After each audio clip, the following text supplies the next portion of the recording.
4 flag og vimpler vejer over Horbølle Havn. Havnens egen vimpel, Dannebrog, det europæiske flag og en noget vindblæst vimpel for den kommende kapsejlads Møn Rundt. Havnen ligger forholdsvis stille hen her sidst i juli, men der er nu kun en måned til at startskuddet lyder, så den for en stund omdannes til center for en forhåbentlig stor maritim begivenhed. Kapsejladsens initiativtagere er foreningen Horbølle Havn. Deres ambitioner er høje. De håber, at Møn Rundt kan blive en tilbagevendende begivenhed, som vil tiltrække både sejlere fra Danmark og Europa, såvel som handlende og kunstnere. En kunstner, Christine Birkedal, har taget forskud på begivenheden. Den lokale mosaikkunstner har i den sidste uge arbejdet på Horbølle Havn for at skabe en helt særlig udsmykning af sorte og hvide sandsten i anledning af kapsejladsen Møn Rundt. Christine har været assisteret af sin mand Karsten, som har klaret det grove.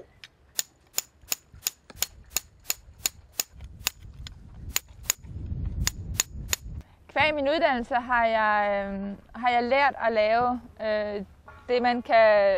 det man plejer at benævne som en ciottolato, og det er et billede eller en tradition fra Italien, som dernede bliver brugt til udsmykning af offentlige rum. Og jeg har dernede lavet det for et hotel i marmorsten, som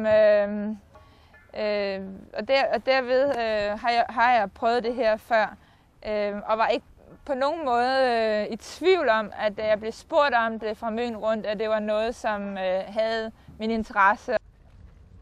Vi har nu været i gang en uge, og vi har haft meget vekslende vejrforhold og mest regn og blæst, men det har været en dejlig oplevelse, og frem for at stå i sit værksted, som jeg er vant til alene derhjemme, hvor jeg kun har mig selv, så er jeg her hele tiden i kontakt med folk, der kommer ned og skal kigge og se og følge med, og man har været en del af det her havnemiljø en hel uge, og det har været så fantastisk en oplevelse. Folk er ufattelig søde. Altså, der har været folk, der er kommet med kaffe, og der er andre folk, der bare vil snakke og se.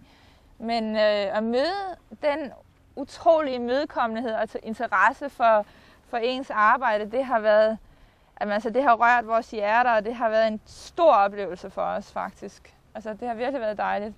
Så jeg håber, at der har været mange positive tilbagemeldinger, og det har gjort, at arbejdet her har været dejligt.